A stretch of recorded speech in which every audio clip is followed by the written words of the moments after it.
It's good to get some practice in. Okay, so hello. We are Donovan and Lily. We are game masters at Tavern of Tales. It's an immersive board game bar in Boston, bar and cafe. We are currently closed pandemic, but we still want to talk about board games and share it with the world. Board games, card games, TTRPGs, all that good stuff. So with Tavern Talks, what we're going to be doing is bringing in different games, discussing them, Eberron lore. If you are with the Tavern D&D sessions, which are free online, so if you're not, you should sign up in our Discord. But we are running Dungeons and Dragons campaigns in the setting of Eberron, and so we'll be discussing the lore and setting of that, as well as just different interesting games.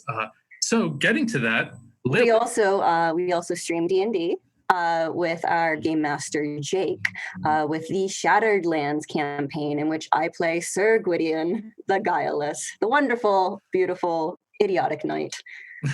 And we have a whole cast of our other game masters, with their own wacky characters. So tune into those. We also run Magic the Gathering on this channel, and we'll get you some dates and stuff at the end. So as I said, Tavern Talks, we're going to be discussing different interesting games.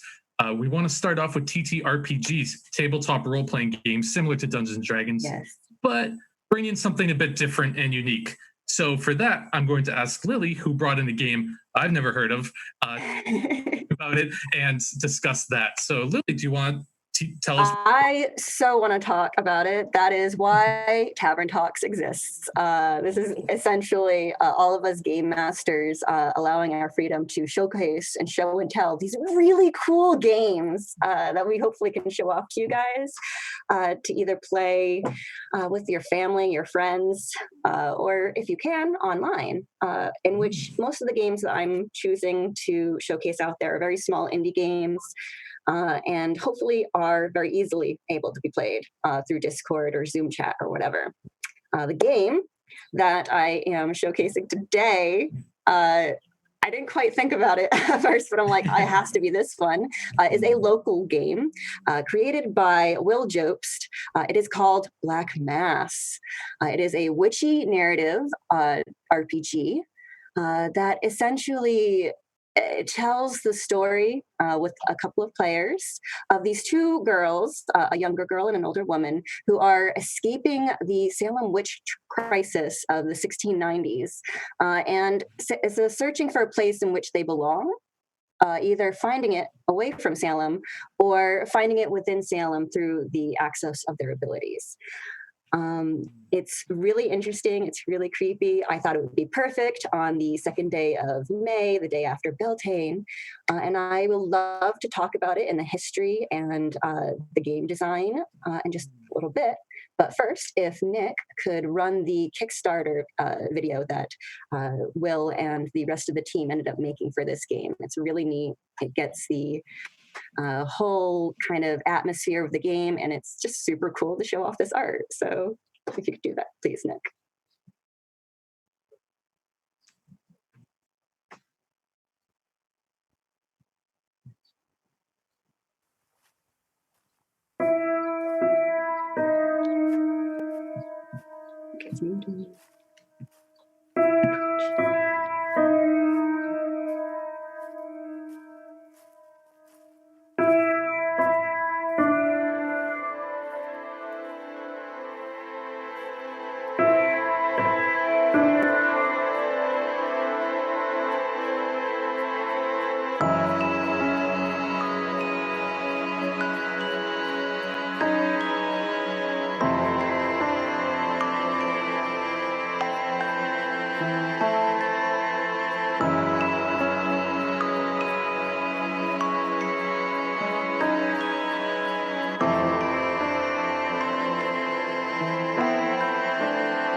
So welcome back. Again, that was the little trailer that they had for Black Mass's Kickstarter. I was one of the few people that did kickstart it. It was about 312 for this scene. So it's very Pretty obscure. small. It's obscure as all hell, yeah. But small for a Kickstarter, for sure. Yeah, I went into a kickstarting kick for a bunch of indie games at a time because there was just so many interesting things, and this was actually one of the first ones right after like my initial signing up of Kickstarter to go right into it because everything about it just interests me. It's makes my inspiration and imagination explode. Wonderful. Again, the game is. Yes, it's a game about witches. It was written by Will Jobst. The illustrations, which you guys may have seen and will see, has been drawn by Kate Lissette. They were pretty haunting. The photography and cinematography is by Caro Kukinos. The layout design by Shannon McLean, if you guys would buy it. The editing by Colleen Riley. And the music, in which you guys heard pre-stream and during the trailer, was written and composed specifically for this game by Jack Jobst. You can find all of this stuff if you guys are interested in it after our stream at if I can find it. I thought I had the thing. Sorry. Will Jobst, WILLJOBST itch.io/black-mass. That is the URL for this game in which you guys can buy and support the creator. And on that page, there is the Black Mass Bandcamp of Jack Jobst if you guys want to listen or get any of this really cool music. I know I want to. It was spooky, but yeah. I think the whole atmosphere is wonderful. So it's really different, I guess. Like when you think about a lot of TTRPGs, high fantasy, maybe J.R.R. Tolkien inspired, but like you said, this is local to us. We are living in Boston, and Salem's not far at all. And, that history's had. I've never been to Salem, but I've always wanted to. But I've lived and grew up in New England. So all of this history is so ingrained. Go once in October and then you just never have to go again. But no, it's got great museums, even outside of the witch trial stuff. It's the history is so important to the United States. Yes. I think we perceive so much stuff. The witch trials, had such an impact that I think it's a little understated. So to think of a game about them is really cool. This is actually one of the big things that I loved about this is that Will and everybody who inspired this game recognized that the colonization of the settlers in Salem and essentially how they colonized on Wampanoag, Mashpee, and Massachusetts people's land is a huge effect, and that differentiation plays into a huge aspect of what witchery was considered in a predominantly Protestant civilization. So like that othering is a super big thing that I think is very, very well played upon in Black Mass here, because you can go for that realism, all right, but you have to remember there are multiple different types of peoples in that lived back then in the 1690s as well. And so, persecution was huge, and they can play a huge part in discussing and exploring in narrative RPGs like this, as long as you have a good DM and a good players who can recognize consent and are willing to talk through, which this game has. Going off of that, how does this game play? Let's say relative to the most famous TTRPG like Dungeons and Dragons. How is it similar and how is it different? Just because that's the expectation you come in with a lot of TTRPGs is kind of how it relates to that system.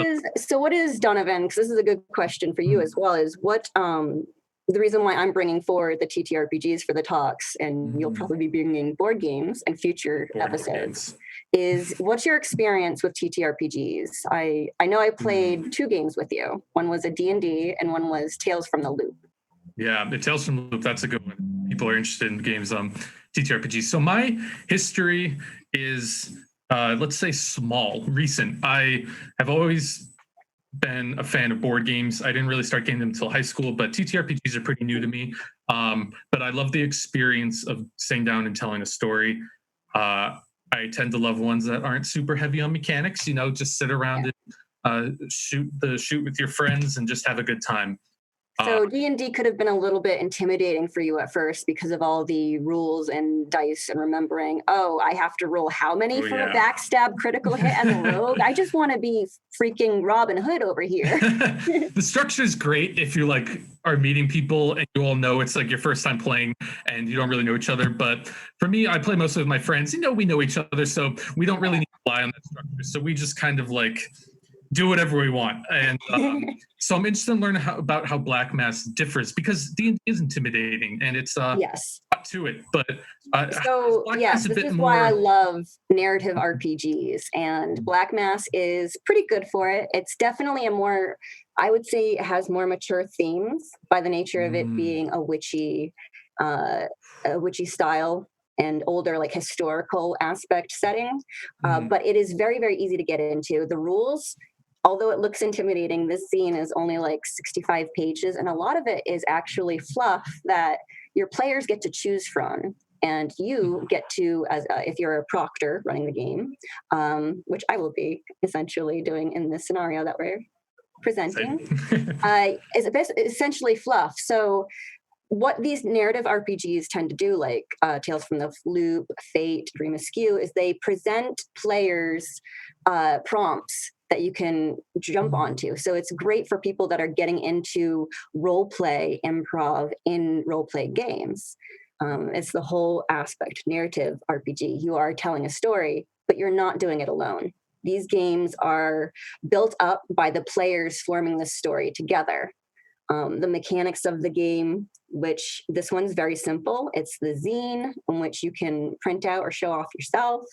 Uh, the personas, which we'll get into, which are what the players can choose from to essentially inhabit aspects of our two characters named Catherine and Lydia, which we'll get into, and a set of cards, like tarot cards, or playing Ooh, cards. I have my ridiculously interesting. big game set of tarot cards over here. I use these for D&D.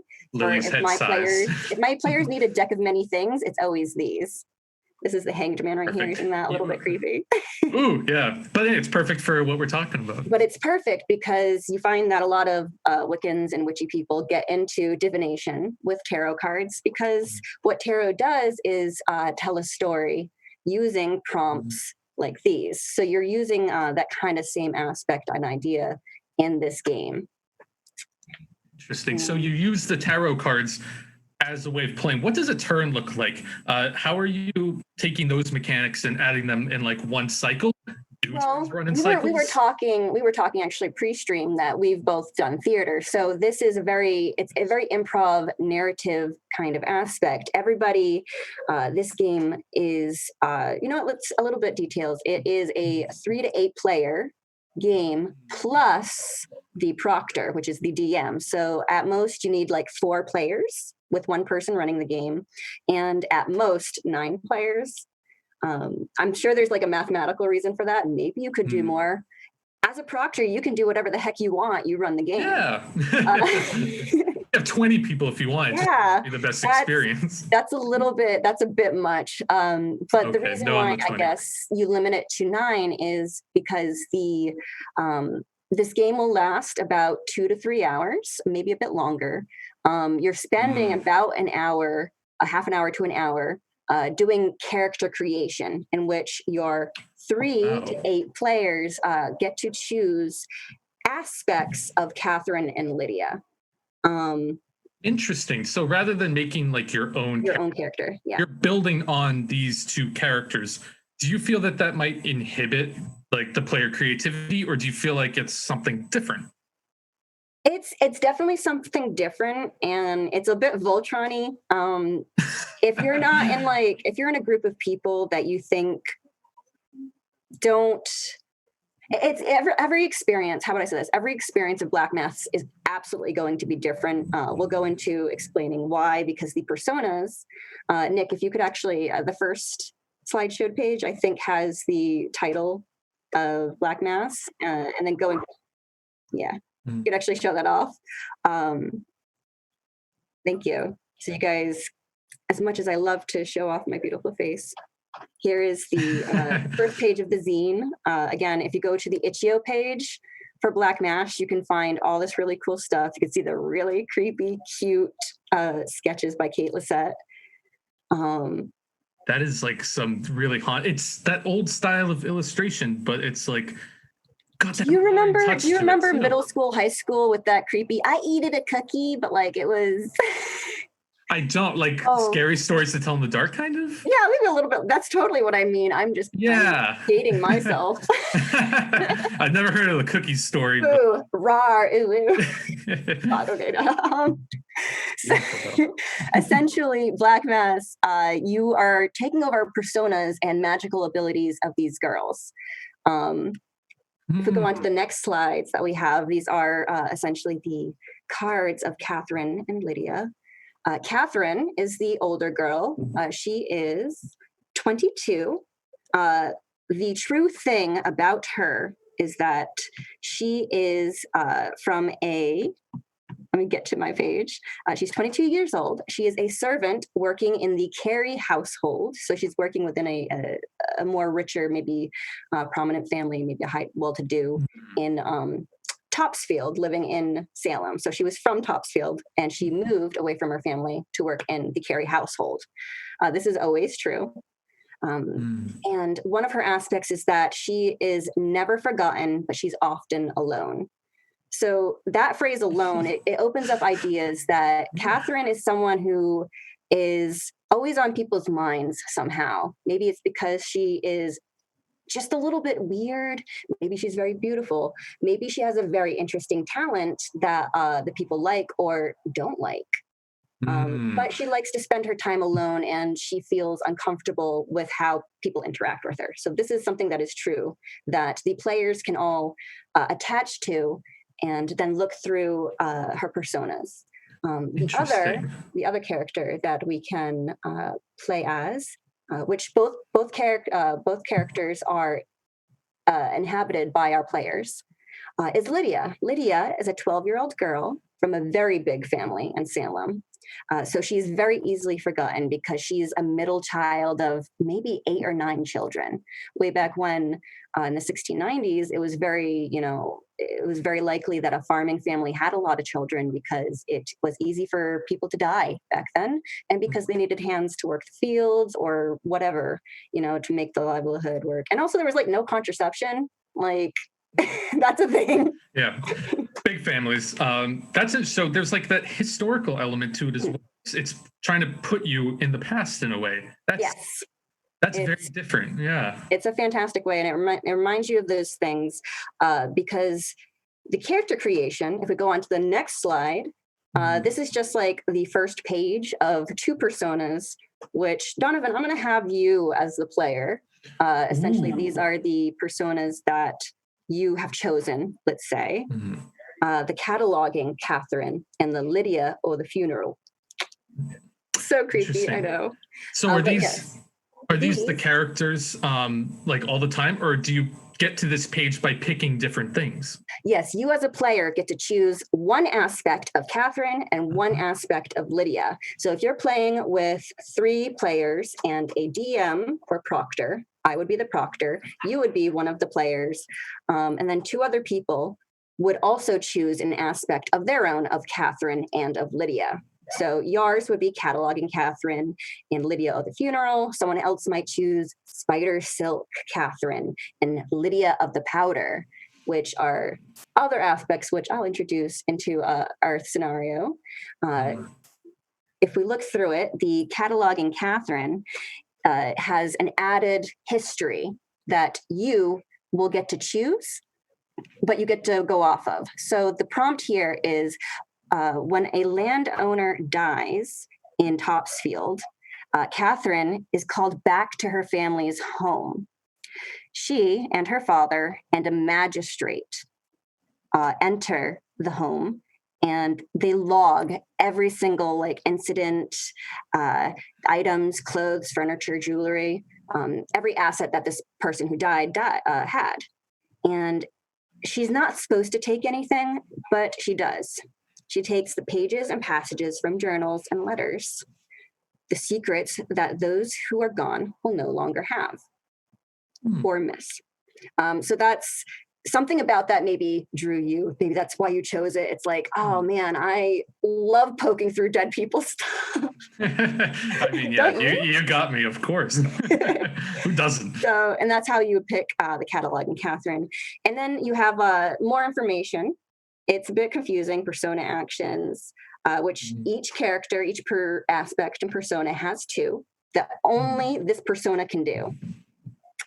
And then there's black mass requirements, but that's a different aspect. So in the prologue, what you do is you would say, this is my thing. And then you would start, I would ask you a question as a GM. So it sounds I have not had the chance because of how new and indie this game is to run this game, but I've read it and been like, I want to run this specific game in this specific way. Yeah. Have you played it before? I just with like a scenario, you're going to be the second person I had a scenario with, but I haven't had enough people to play with at my household. So maybe this week. And to those viewers out there, if you're interested. Yeah. Join our Discord and we can talk. Yeah, so you were saying that, the scenario, so you build these characters and everyone brings a different element. How do the elements affect the gameplay? And since there's two characters that people are all kind of working with, like you said, Voltron, so like kind of a bunch of people come together, then how does that like facilitate the player's own personal expression? If the personal expression, well, if you're working together, you guys you have that aspect, and throughout the game you'll be able to take hold of scenes because this is a narrative RPG. So I as a GM often will present you challenges and obstacles, but we're getting ahead of ourselves. The character creation is a long aspect. Like I said, it takes an hour because as you're doing this, like I said, we read cataloging Catherine. That's going to be the first persona you read. Somebody else is going to have, let's say, Spider Silk. Now I'll say Dulcimer. Do you know what a Dulcimer is? I'm not familiar. It is a long string like zither, but instead of plucking, you hit it. It's very beautiful. Interesting. I like Dulcimer that. Catherine has her own aspect. So let's say another player picked that. She isn't completely isolated. She spends several nights a month at the Weymouth house, cleaning and drinking and playing the hammered dulcimer. The stringed instrument, she was constantly breaking curfew. These moments were a breakaway from the gray loneliness of her usual life. So like that's something else where I'm like, I want to explore that aspect. You as a person who chose cataloging means I as a GM get to put in secrets. That means I can get to put in this world that I'm building now. I'm writing these notes down on a paper, I should be. And it makes me remember that when we go on to the next step of the game, I should introduce things that will intrigue you as cataloging Catherine so that you can achieve your objective, which is, it is usually the black mass requirements. But again, this game can be run any way that you want. You're just telling the story of these two girls escaping and finding a place. It's so vague, I know, but it's like it's as wild and chaotic as imagination itself. That's wonderful, and I love that. Instead of it's a totally different thing than what you'd expect, like a tabletop RPG. You're like that cooperative kind of element. It's intimidating, emotional, right? Yeah, and it's a lot more emotional and kind of like, intimidating, like you said. I think that's very different, and so, like, beyond just the elements of like working together and creating this story, how does kind of like, or does even conflict come into play? Always. You have to have a story with conflict. Of course, that drama. You need drama. Yes. So that's, again, going into it, that's what these cards do. So the next big step is, actually, I should have mentioned this before. One thing I think is that the layout in this zine is a little bit confusing. So definitely read the zine through if you plan on running this game. The players get to choose the type of setting that they want to play this game in. And what I mean by that, I mean like, let's say rating, like a movie rating. If you want a PG experience, a PG-13 experience, or a rated R experience, they give some options stated as the months. So if you wanted a PG-13 experience of hijinks, magical shenanigans, very fairy tale, or ghosts and goblins and Hogwarts, you would say, oh, I want to run this October setting. And that's the month that we want to play this in. They have October, November, and December. November is the PG. It's kind of like the lonely stroll through the woods, introspective, kind of coming of age maybe style of play, which is really good if you find that you want to explore the inner workings of these girls' minds or the inner workings of the townspeople's minds, what their obstacle is. Again, that's something the players will create in the coming questions that the proctor will ask, and the proctor will work with the players to create the narrative for them. And lastly, there's the December survivalist. Maybe it's realistic, but it's in any witchy narrative, you're going to have the old folk tales, and maybe your proctor, which I love to do, will spin those old folk tales and turn them into realism. Because people, believe in these weird myths like the Pukwudgies of the Mashpee and Wampanoag people. The Pukwudgies are creatures that live in the forest that once used to be good to the people, but soon turned away and started tricking them and being mischievous and leading them astray in the woods. And that's something that you can introduce in your narrative, being like, how were these seen? Like, how was someone walking through the woods seeing a Pukwudgie? And you can explore that. So there's a lot of really interesting things. Yeah, it sounds like there's like you said, the children's kind of stories and the YA, and then like kind of adult fiction. Yeah, and those again are just ideas that, like, the Pukwudgie isn't even something that's in the scene. It's just something as someone from this area who's like, oh man, I remember the Freetown State Forest Pukwudgie history. Yeah, New England is definitely not bereft of any sort of mysterious old culture, and that's what I think is really interesting about this, that it takes it and adds it to a game, because you hear talk so much about that. I mean, like The Crucible is one of the most famous books in the American canon, and The Crucible. Yeah, I know that's a whole different conversation. But a TTRPG kind of tackling that, I feel like that kind of wooded, haunted kind of feeling is very pervasive in a lot of different board and card games. Like something like Werewolf has that kind of feeling, trust. Which is, I feel like, really came through during this period of time. So how do you feel like it has that kind of that feeling? How does it bring that feeling? Donovan, I cannot express enough how much I love this scene, because they have a page about that. I don't have a screenshot of it because I'm sorry, Nick, I should have remembered this. But I will read it out to you guys. Will actually wrote a whole page about the things that happened, like these dark omens, actual things that happened in Massachusetts, that essentially swayed people into these kind of feelings of bringing back the witch trials into America, into Salem in the 1690s. If I can just find it, Proctor, Devil's Town, is that it? Yes. And this is this section of book is called The Devil's Town. This is such a great game, guys. It's so lighthearted. The Devil's Town is a manifestation of the obstacle the players face, essentially. It can be any different thing, and it's dependent on the month.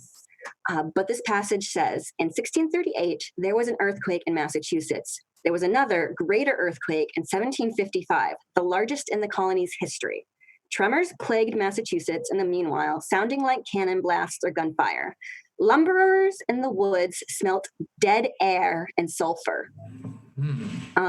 And some areas of forests were so full of toxic fumes, they caused confusion, fainting, and short-term memory loss. In Black Mass, this is evidence of a dark city rising, the cyst of a mass bay colony. The Devil's Town grew out of the fissure and hate just out of sight.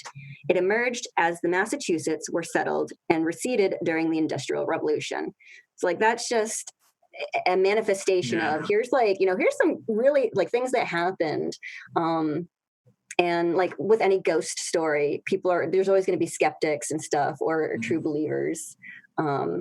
that will look into it and be like, oh no, baby Wiccan, yeah, this is definitely a spirit. We're haunted. They immediately go to that rather than searching for, oh, maybe it was just a really strong gust of wind with some toxic sulfur fumes making people hallucinate. It's not actually magic. So like, and that's, oh, sorry. No. So, I was just curious, like, kind of getting back to the game. Oh, yes, the game. Yeah, like this is why you're awesome, talking Donovan, keeping me on track. U.S. history. I mean, we could talk forever. But like coming back to the game, but bringing that with, how does that? How does the gameplay cycle work? Like once you build the character after that hour, yes. So once you build the character, you run into? you choose the month, and let's say do we want Hogwarts, do we want introspection, or do we want what was it, realism? It could be any. I feel like, why don't we hit the middle? Why don't we hit November? Just hit the middle of November. Okay. Nice middle. And that's important because you'll have everybody agree as a group what that's going to be, because in the book, the proctor will then read the prompt that Cataloging Catherine and Lydia of the Funeral have specifically for November, which is the middle one that you said. And those prompts are, if I can find them. There we go. Once, Catherine found a series of journals with strange entries. They cataloged the movements and habits of several people, including herself, whose page was incomplete. It stopped mid-sentence, trailing off. She doesn't suspect a thing, but she found it. So that is the question. She doesn't suspect a thing, sorry, but should be careful. What does Catherine do with this journal? What does she think it's for? Sorry, the editing's a little bit funky, and I didn't realize it didn't finish. No, it's good. It's so like Catherine found an entry saying Catherine doesn't suspect something. Your character is now given motivation. That's a prompt for motivation for this character to then think the questions. What does Catherine do with this journal? And what do you think it's for? So I'm going to ask you those questions. Ooh. Catherine, she's going to take it back with her, look through later. And let's see. Honestly, why don't we say it was for kind of something a bit down to earth, like cataloging trade or something. Okay, so she works, Catherine now, remember, she works as a servant in the Carey household. So maybe this person who died was watching her because they want to learn more about the Carey household, right? What does the Carey household, what do they trade in? They trade in furs. They trade in furs. There you go. Actually, my grandmother who grew up in Canada, her family in like 1900. She's passed away now, unfortunately. Love you, Grandma Lily. She was 94. Her family were beaver fur traders. So I can work with that. Yeah, I love it. That's what you get when you live around this part of the world. You get some great stuff like that. Cool. And then we would draw a card. You don't look at it, but you put it down. And if Nick could go on to the next slideshow, it's the tarot setup. Essentially, you'll just put it down right next to a card that says Catherine, and you'll ask the next player, what their thing is. So if they chose Dulcimer Catherine, I would read that as well, which is sometimes the quiet figure would stay at the way months. Catherine never caught his name, but whenever she played, he hummed dark harmonies. They made the house creak and the strings of the hammered dulcimer warp. Those melodies circled her head through the next day. What about this song reminds Catherine of her childhood? Who did she hear singing this song in town? So this is, Catherine, she catalogs things and she likes listening to the dulcimer. These are two things about her personality because we as humans are made of multitudes. And she likes doing this. And the next person would say, oh, well, maybe this person is a stranger from outside town. He's a trader too. He comes in every once in a while and he's a Native American trader. This is how he makes his money. And when he comes in, he hums these strange tunes as he listens to the dulcimer with her. The townspeople are fairly accepting of him. It's pretty good that he can do his trade here. And it reminds her of her childhood because It was a song that she heard the people in the Mashpee tribe nearby, or the Wampanoag tribe nearby, singing to their children. Interesting. So that's essentially like, that's just me building this world. And then I would draw this, put it next to Catherine. The next person would go. And we all do this once. Next person would go, let's say they're Lydia. I'll have you do it. Okay. Lydia is, sorry. Lydia, which we didn't read before, her persona is she finds essentially a trader comes by, lives with her family for a little bit, and Lydia, being the curious little 12-year-old sneak she is, looks into his bag, and it's a bunch of taxidermied animals. So Would not like that. Oh, you don't? I wouldn't. Sorry, I chose it for you. No worries. This is she ends up taking a cat RPG. out of it. She takes a cat out of this bag, and it's hers, and it moves. Oh. It moves, and you as Lydia get to choose what this familiar is. Maybe it's a creepy familiar. Maybe it's a kind familiar. We would have done this before when you explained the. Gotcha. Creature. Okay, so is this all from the book, or is this stuff you're? Yes. This is all. It's all from the book, but it's like the proctor will talk to the players and keep prompting questions. So, like for this, Lydia takes the doll everywhere, but when she raises it above her head, she loses feeling in her hand for some reason. Like, it's a really cute cat. It doesn't look dead. It wasn't at first. I mean, who knows? So the things that you can ask with this is her vision starts to crackle and she feels lightheaded. What happens when Lydia holds up her cat for too long? What does she see when she passes out? The travelers distinctly warned Lydia about the cat. And what phrase keeps the danger at bay? So these are two questions of like, what does she see, this little girl, when she holds her cat up? And what's the magic phrase to keep the danger that when she feels scared when she does this, what's the phrase that she says to keep at bay? Interesting. Okay. So it's like kind of building this story with the characters, and you're, does it jump between, you said that since there's two characters, are people split into two groups? Yes. So you go through all this. We do a bunch more of this. We ask a lot of questions. It's so much questions. Like I said, these narrative RPGs are fantastic world building. I recommend them for anybody that's getting into role playing, but especially for DMs that are like, you know what? I want to run a hocus pocus campaign on my D&D, and I need some ideas. But I don't want to commit to learning hag mechanics and, curse mechanics from the curse spell or whatever. I just want to be. I want to be a witch, a hag. Yeah. You just want to be a witch. Yeah. And you want to fight the devil that's tempting the witches to turn evil. So do no harm to others. Okay, do no harm to others. Yeah.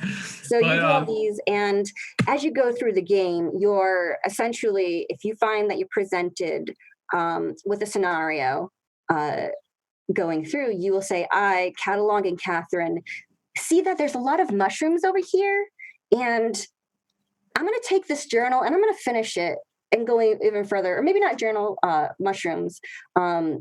You're interested in fur trading. This guy's journal was following after the Carries. So maybe Catalog and Catherine starts cataloging the types of animals she sees as she's going through the woods with Lydia.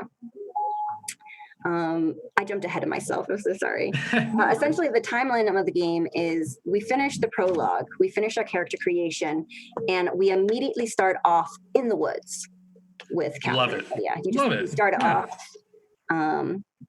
Because it said the thing, it's a game about seeking and finding in the woods. Yes. In the woods. What do you seek and what do you find? I should say. Well, you're seeking whatever it is that you've set up to seek. Essentially, after the prologue happens, the proctor's going to go into and start creating this narrative with the notes that they have, while the players take a quick break, maybe use the restroom, grab some water, grab some snacks, hug their kitty, bring their kitty. You gotta with a game like this. Have your cat with you when you play the game, right? So, and while you're doing that, the proctor is going to say, okay, well, that Native American, that trader, that Dulcimer Catherine mentioned is a reoccurring NPC. Maybe they'll meet them in the woods. There is a prompt. I think I skipped ahead of it. I definitely recommend reading the book first. Yeah, so the stories cannot stress enough that. Sorry.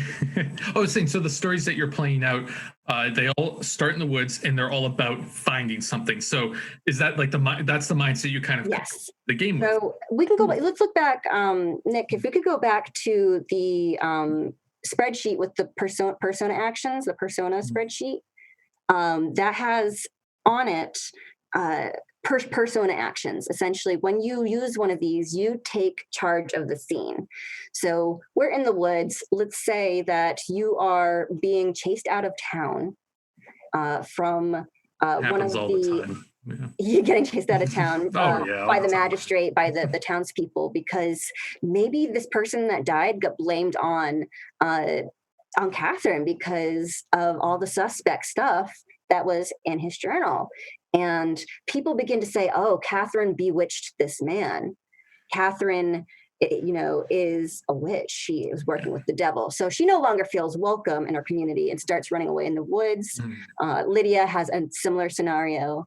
And they meet up together in these woods, connected together, using essentially the month and the cards. And you share that kind of connection as an important story progress thing that the other players and you can all work together with.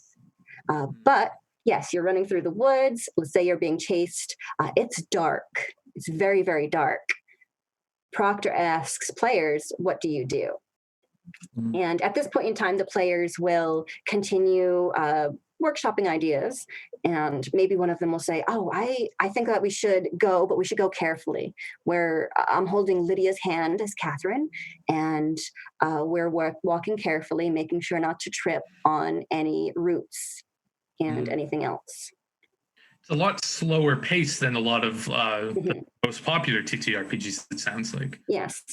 Essentially, the proctor is going to keep narrating what happens to the girls until one of the players steps into the role of either Catherine or Lydia using one of their special persona actions. So for cataloging...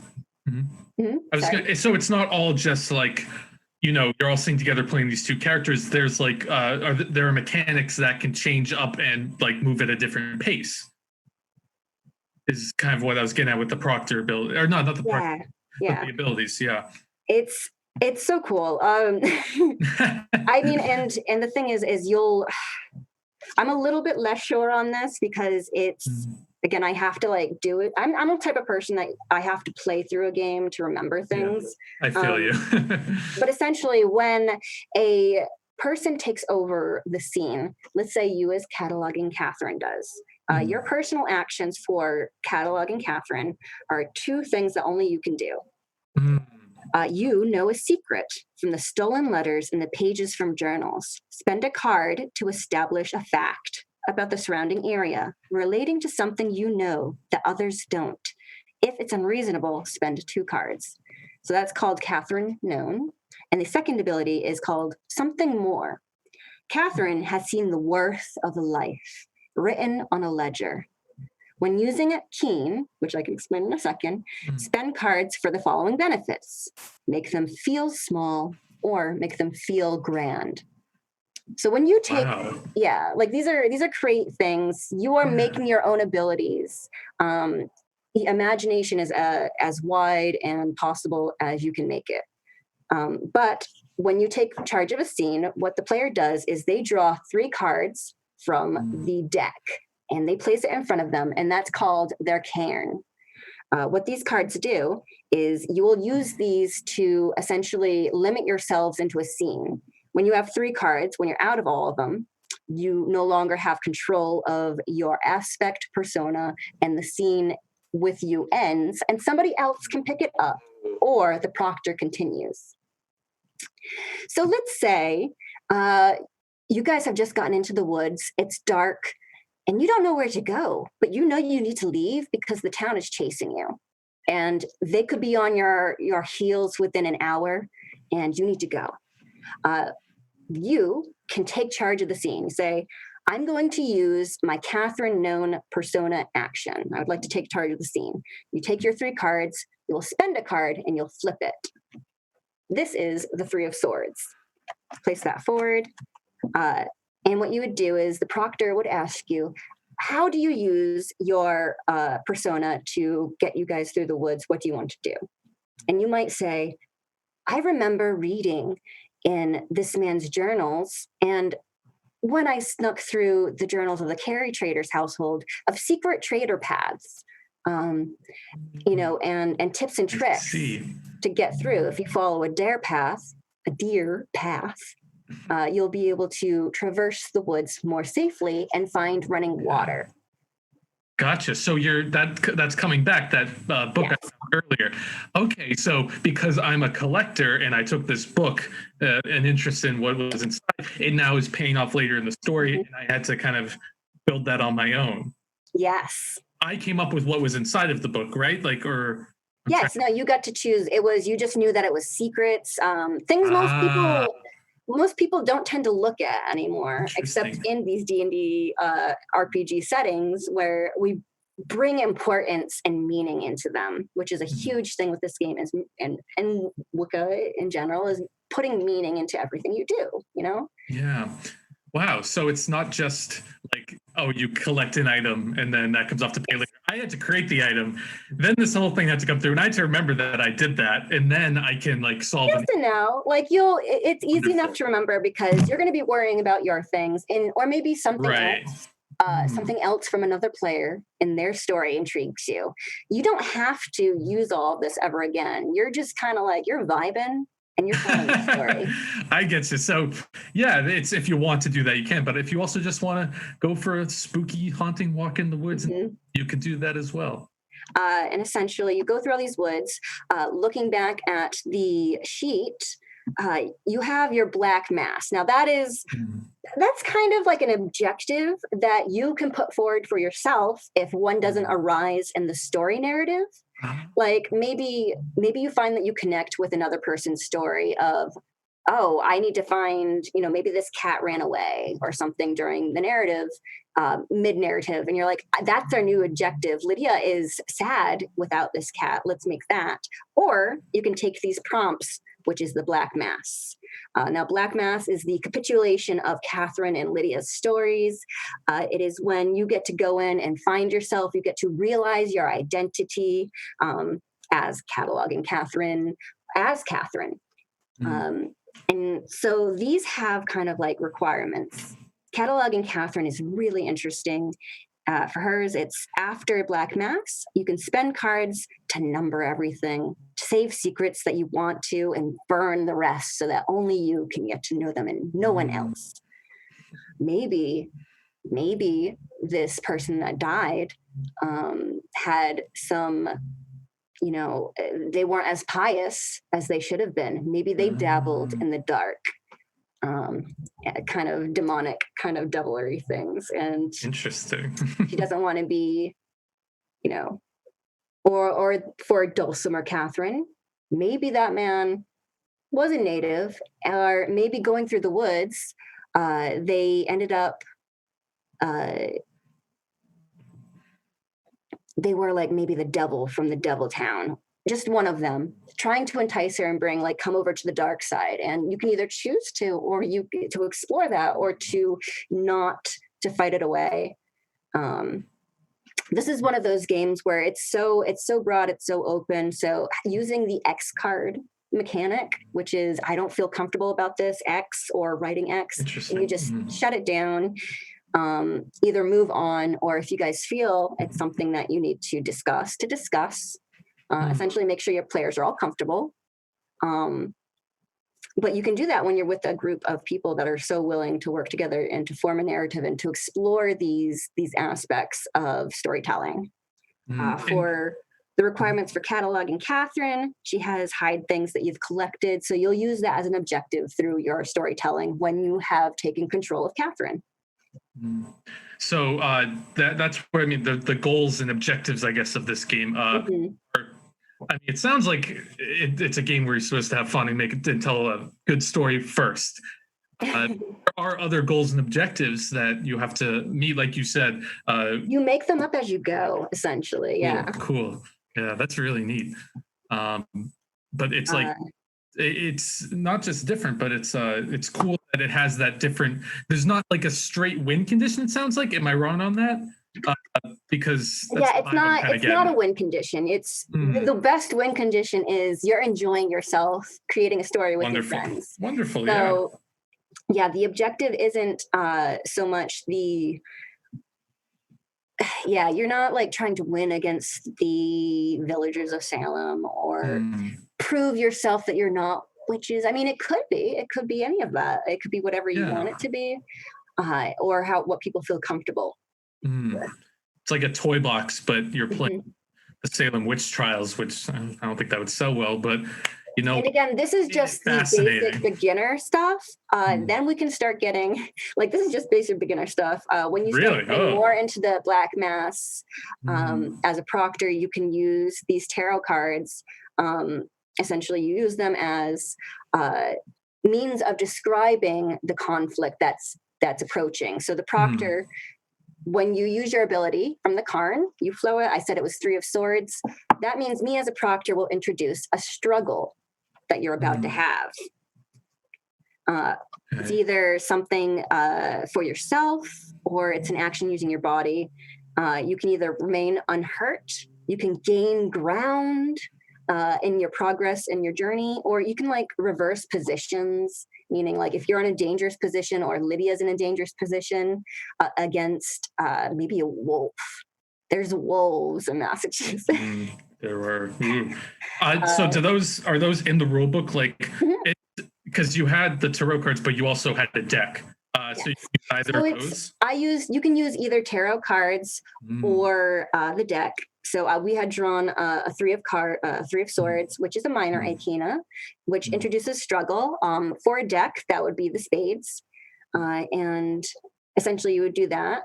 Um, mm, Wands are clubs. Those are rogue. That means you are a sneaky person. You're able mm, to learn things without other people knowing or go unawares of your presence. You can see what they're hiding. mm.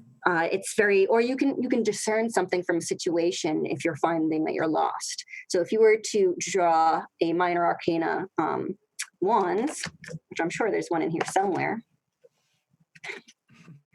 Nope, I'm getting all swords. So, But yeah, you would get that. I would present a rogue option. so cool. There's you can use Yeah. the deck. You don't have to have a history in tarot or arcana to Yeah. the Yeah, game. you don't, Just but it's a fantastic thing to use if you want yeah. to as a proctor. Um, the last one is Keen, which is cups or hearts in Ups. your Yeah. deck. And that is mind abilities, it's intuition. It Mm. means that they won't hurt you because, sticks and stones may break my bones, but words will never hurt me. Or you find what they really want, or you can catch them unawares with your wiles. Mm. Um, it's pretty great. Lastly, there's pentacles or diamonds. Those are like personal kind of abilities. That means it's just a Mm. card, nothing bad happens. I think fairly certain. There's a couple different ways to determine it. It's a very open-ended Um, game. yes. Maybe you could. But then with tarot cards or the deck, if you were to draw a jack, king, queen, or ace, or joker, or any of the cards from the major arcana in the tarot deck, like the hanged man here or Mm. the hermit, Or then like him. that means something the proctor can do. It's bad Uh, for the players that this came up. So I so, would introduce again. They give prompts for this in the book, which is fantastic. Um, so is the if proctor working against the players? Yes, the proctor is creating the Oh. obstacles and it's making the story, Okay. and the players do succeed. They will get out of Mm. this all right. Right. That is one of the assurances. They start in the woods. They are these things. They are alone in the woods, and they will make it through. Is that just for October, November, December, is that across all months? Yes, all of them, all across. Cool. Okay. Yes.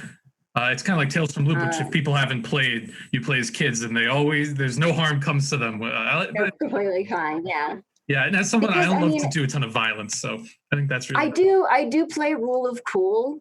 So like at the end of an epilogue, if somebody at the end of the game after the Black Mass, when we're telling how the story ends, if a player maybe wants to kill a character like Catherine, or for some reason Lydia died, I'll listen to it.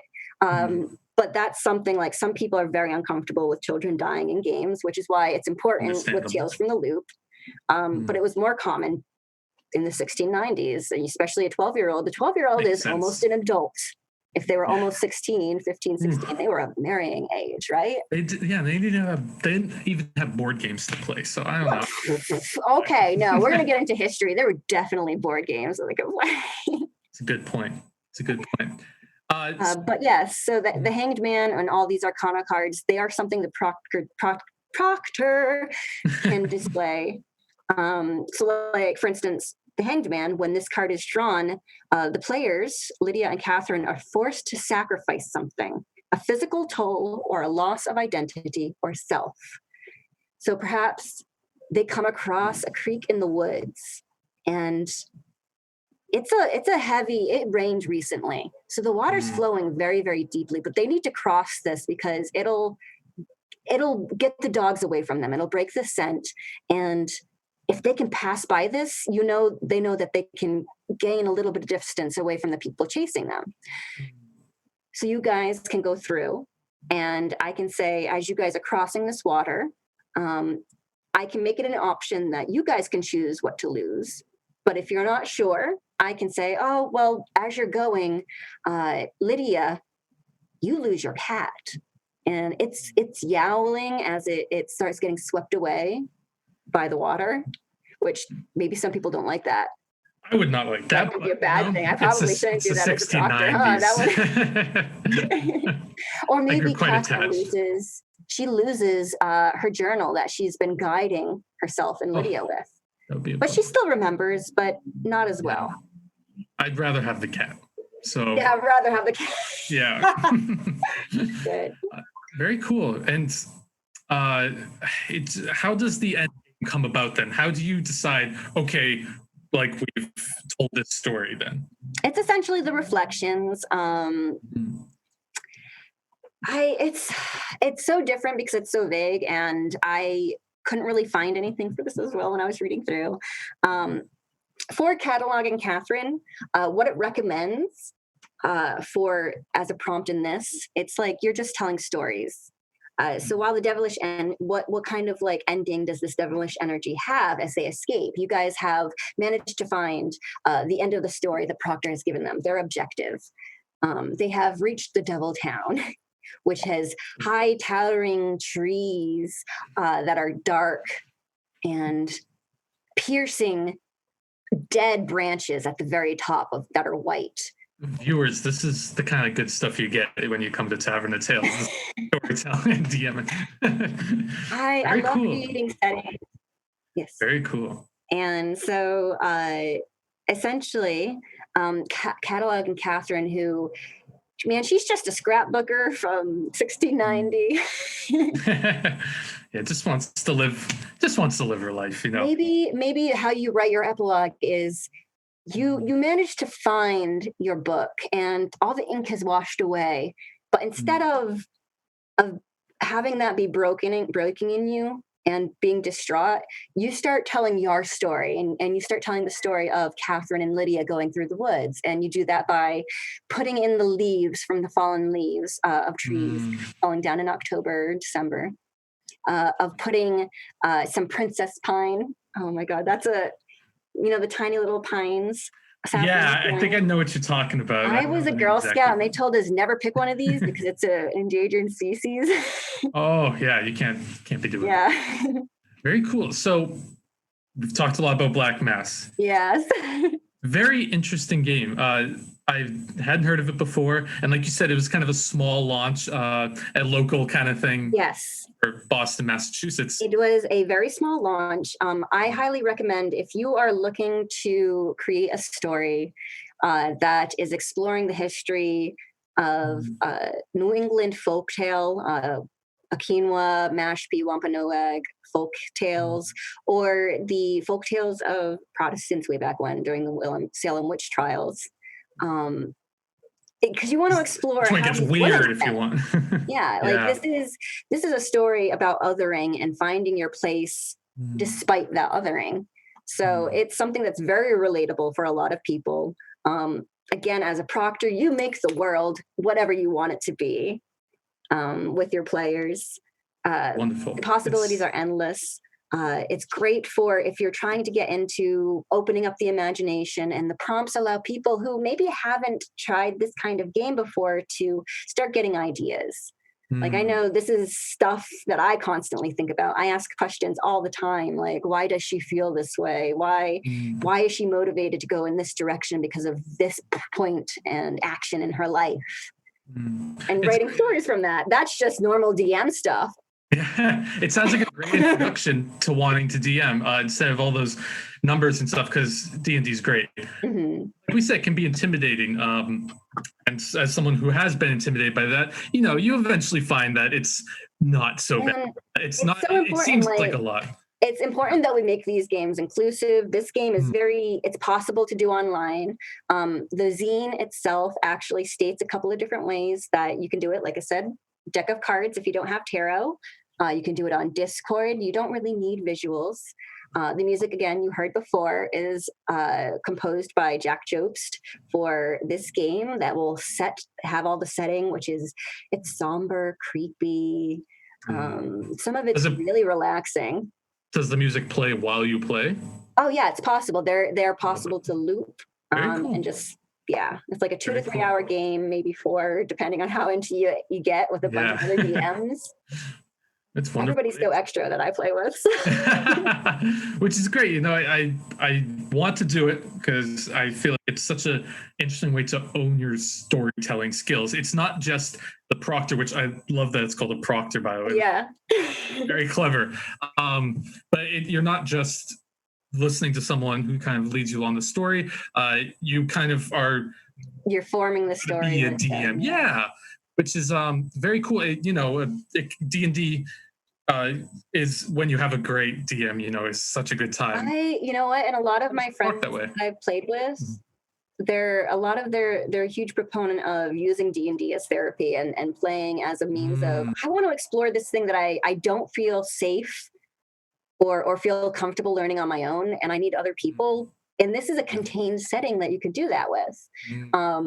I mean, this whole story has a lot to do with like the oppression of women, and like I said, the othering. So you can explore a lot of oppressive things, but also how we gain freedom from it as well.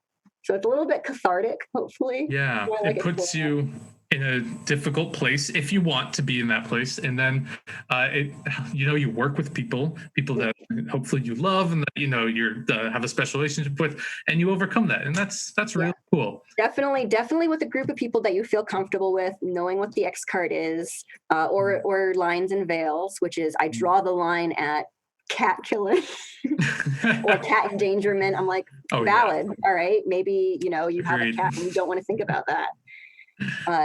You don't really want to go too far into a public setting with people you don't know, but that's why consent and talking with your party is so important, and it's why you're working on this game together. It's cool that this game really encourages that. And I feel like with a lot of games, it's something that you can make a part of it, but you go on your own to do that. But it sounds like this has mechanics that encourage comfortable and consent respecting environments, which is really cool. And again, another reason why I chose this is because I know you're a history nerd as well. I love history. I love, the Salem witch trials, I think, are so interesting. And they're interesting in a way that everyone knows about them, but I feel like even then their effect on our culture is kind of low. I mean, it was erased from history in a lot of ways because a lot of the history you get is the Crucible, the play written by who again? Like, man, I'm a theater nerd and I hate it. I'm sorry. And that did bring it back in a lot of ways, but being able to go in there and play it in like a historical fantasy sense is a whole different layer, because at least in my experience, I've done academic research on the witch trials, which is very interesting. But the thought of playing as a woman who was living in that time, but having the magical element, it's something I haven't seen before. It's like, so what? They're a witch. So what? They have these abilities. So what? They're a I little love bit that. psychic. So what? Yeah. This cat talks and is dead. It's not harming anybody, right? Yeah, how is that And then not you a tell good that thing? story. Yeah. Wonderful. And yeah, and I feel like for me personally, the idea of setting is so important. Where things take place and immersing yourself in that environment is so cool and special. And And everybody has the idea of what this yeah, is. They have it in their mind. Well, at least I'll say people who grew up in New England who had to yeah. read all the Plymouth Mhm. Plantation history, Oh, everything about six. Protestant. Yeah, I thankfully had a couple of like trips to like a reservation to have like a talks with the Mashpee that's wonderful. and Yeah. Wampanoag people, which very important. I'll bring this up in the stream. Like, please help them, Mm. preserve the reservations that they have because they are a marginalized group right now under attack by the U.S. government and a lot of other harmful environmental things. Their voices need to be heard. I would absolutely love to run this game or see how they would run this game because indie games like this are an interesting way to put those mechanics forward Yeah. and It, have new spreading of lore and history and oral tradition, I guess, in a sense. yeah, it like has that it doesn't just put you out there and it doesn't sit you down in front of a screen, and it doesn't just give you nothing. It gives you just enough where you build it on your own, and everyone's Mm. own personal history comes into that. And that's so cool, especially when you're centered around such a pivotal watershed moment as Salem in the 1690s. It's such a huge effect on American culture that everyone has an idea, like you said, everyone has an idea of what this was like. And when you approach it, you realize how many different ideas there could be of People have been mentioning witch trials, and I'm like, oh, honey, that it's ain't a crazy. witch trial. You are not being oppressed. Yeah. So come on and play this game if you want to You'll put yourself learn into that oppression. seat. Yeah. But in a safe environment in which you will definitely escape it and thrive from it if you Yeah. so choose. If you don't want to, that's an option in the epilogue of sometimes life just be like that, Yeah. I see Lost Fanatic 6 in the chat. So just watch The Witch. I agree. Oh, the Vich. The Vavitch, yeah. And that's a great Yeah. movie, especially if you're interested in this kind of stuff. I mean, what a movie. There's very few things like that out there. Yeah, super cool. Are there any other comments you want to talk about with the with this game? With this game. Anything else? If you Wrap up? want to buy it, guys, again, please check out willjobst.itch.io/black-mass. That it just doesn't sound like it's easily typable at all, but it is Will Jobst's dev page on Itch.io. Itch.io is great if you're looking to find Love small Itch.io. indie game zines. You can buy this game there for either $9 if you just want the PDF, or you can get for $15 the PDF and a hard copy.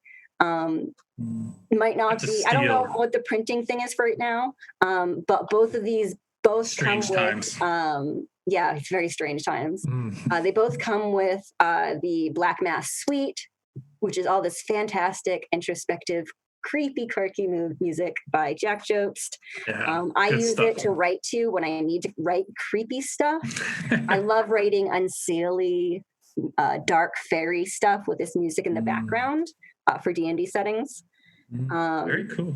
I'm looking forward to seeing what else Will and their friends are all working on. And yeah, I hope you guys really liked this game. I'll definitely be thinking of some more to introduce to you guys in future Tavern Talks showcases. My disappointment is that we only had an hour to talk about this game. It sounds so interesting. Yes. I just want to play it now. I just want to play it, and I think that's the best selling point of anytime you talk about a game is someone goes, "I have to play it as soon as possible." Yeah, it's very possible that I may run this game. I'm just going to kind of see what my spoon levels are at next week. The Tavern of Tales Discord, the Eberron Discord that our GMs are running the Eberron campaign, is ramping up. I'm learning that their final arc for season 1 of their campaign is at their finale, their climax, and that we'll have some time for our DMs to write the next arc. During that time, I may run the game. For people that are interested, I'll put announcements up in general or announcement chat on the Discord, and definitely ask any of my friends if they're interested in playing. So join the Tavern of Tales Discord. We've got a lot of stuff going on in there. Right now, D&D Eberron is our main focus, but there's lots of interesting conversations going around about what else we can do. It's all free. Nick, Eberron.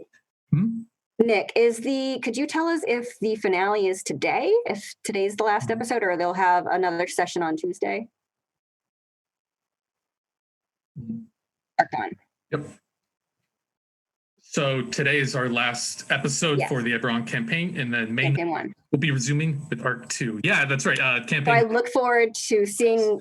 I'm sorry, Donovan. I didn't mean to interrupt. Oh, no worries. You're good. If any of you players in chat are playing the climax today of the Eberron campaign, good luck. Don't die. And Godspeed. We'll be back. Nasty plunder brigade. Yeah. Me and Donovan will be back on Tuesday, probably recapping all of your shenanigans somehow. Yeah, that'll talking be about fun. Eberron. Hopefully, we'll we'll be in TMs about what's going on. And also, on this stream, we have on Mondays and Thursdays, one of the other game masters, Tyler, plays Magic from 3 to 6. So come by with that. And Shattered Lands, Lily, do you have the timing on that? Tyler also plays really cool music and is super cool. Or if you just want to chat with Tyler about anything while they play Magic the Gathering Arena, holy shit, please. They're awesome.